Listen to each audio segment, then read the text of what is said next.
అత్తగారింట్లా నా సెల్లి ఎట్లుందో సిలక. అదిగో భాస్కర్ పేరున్న మన కాలనీ సెంటర్ లో ఇలాంటి కొడుకులు ఇలాంటి బిడ్డలు ఆ పైన దేవుడు నాకు ఇచ్చారు. పేదవానికి కష్టం వస్తే ఒంటికి మంది గొప్పదనం కాదని భాస్కర్ సార్ గారు పిలిచి ఒక పూట భోజనానికి 100 రూపాయలు ఇచ్చారు మన కాలనీలో. భాస్కర్ సార్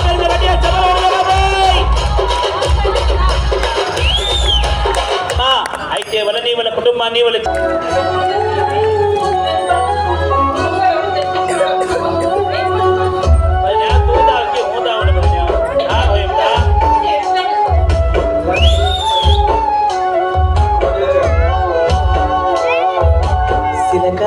రామ సిలక అత్తగారింట్లా నా సెల్లి ఎట్లుందో సిలక.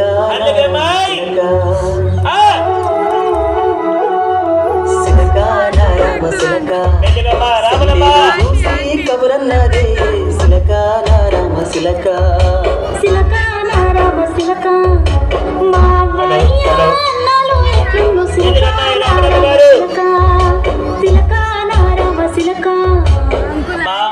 ఇప్పుడు ఏం చేయండి ఒక్కసారి మన ఫ్యామిలీ సెంటర్ లో కరెంట్ వైపు నడిచావు అమ్మాయి. ముందుగా ఏ మాదిరి నడిచావు ఎనుగు నడిచావు కదా అదే మాదిరి ఒక్కసారి ఒక కాలు మీద నిలబడమ్మా కరెంట్ వైర్ పైన. చిన్న పిల్లలు కట్టి చెప్పల గుడ్డల బాబు మన ఫ్యామిలీ సెంటర్ లో హుషారుగా పనితనం గమనించారంటే సార్ మన ఫ్యామిలీ సెంటర్ లో వరి కట్టి పనులు కట్టి నిలబడండి సార్. వాళ్ళ కాళ్ళు జారి కింద పడదు మనకే తెలియదు. ₹1 పెద్ద జారిపోతుంది కరెంట్ వైరు.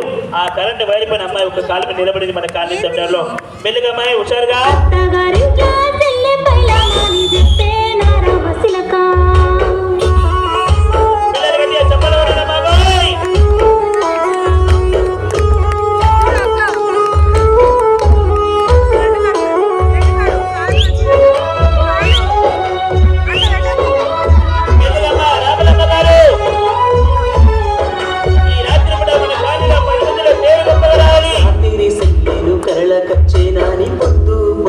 బయలుదేరినా